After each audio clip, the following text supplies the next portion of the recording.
एक एमबीबीएस छात्र की कहानी पार्ट 2।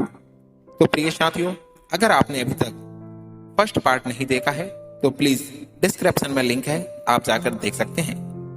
दोस्तों, जैसे ही लड़का यह न्यूज सुनता है तो उसके पैरों तले जमीन खिसक जाती है। न्यूज आता है कि जो आपने एग्जाम दिया था एंट्रेंस का, वह एग्जाम कैंसिल हो गया है।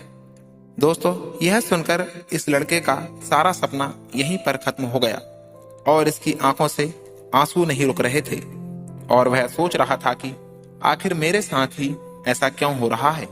वो अपने पापा से बोलता है, पापा, मैंने जिस एग्जाम के लिए पूरे 1 साल तक मेहनत की है, ना दिवाली देखी, ना होली और ना दशहरा, इसके लिए सब कुछ त्याग दिया और वह आज कैंसिल हो गया।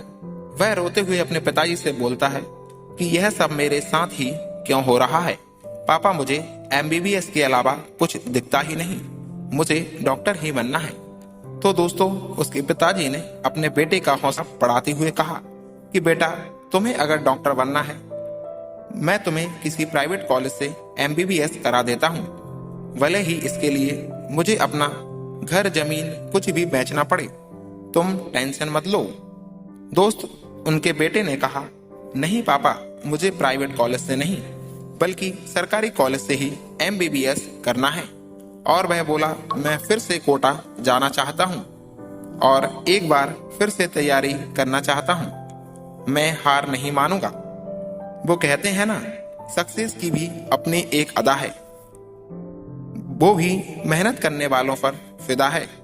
अगर युद्ध से पहले डर जाओगे तो युद्ध में सफलता कैसे पाओगे? कठिनाइयों से हार मान लोगे तो जीवन में सफलता कैसे पाओगे? उसके पिताजी बोलते हैं, हाँ बेटा, तुम फिर से कोटा जाओ और सफल होकर वापस आना। तुम्हारा जितना भी खर्च होगा उसके लिए मैं अपनी सारी जमीन गिरवी रख दूंगा। इतना बोलकर उसके पिताजी रोते हुए अपने बेटे को गले से लगा लिया और यह लड़का फिर से निकल पड़ा अपने सपनों को नई उड़ान देने। लड़का कोटा पहुंचकर फिर से तैयारी में जुट गया और वह बस 24 घंटे अपने मकसद को पूरा करने में लगा देता है। इसका उठना बैठना सब कुछ किताबों से ही शुरू होता था और किताबों पर ही खत्म होता था।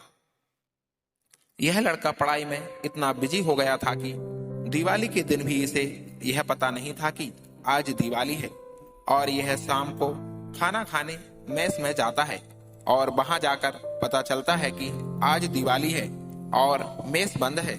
सभी लोग अपने घर दिवाली मनाने गए हैं और तब यह लड़का वापस आ जाता है और रूम में कुछ खाने को देखता है तो इसे एक बिस्कुट मिलता है।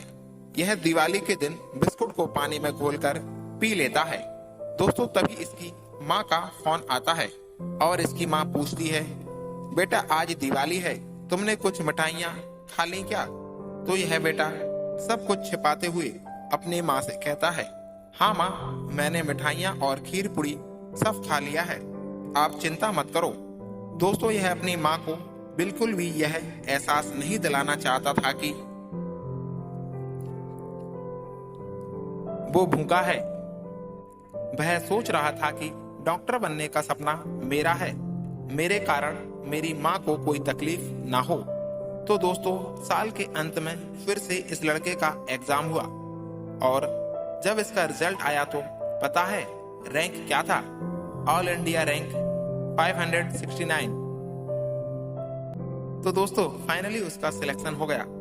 उसके माता पिता के चेहरे पर बिल्कुल खुशी के आंसू निकल आए और उससे कहने लगे कि बेटा, अगर तेरी जगह कोई और होता तो वह इतनी परेशानी का सामना करने की वजह कोई और काम कर रहा होता, लेकिन तुमने जो आज कर दिखाया है उससे तुम्हारे पिताजी का सर ऊंचा हो गया है।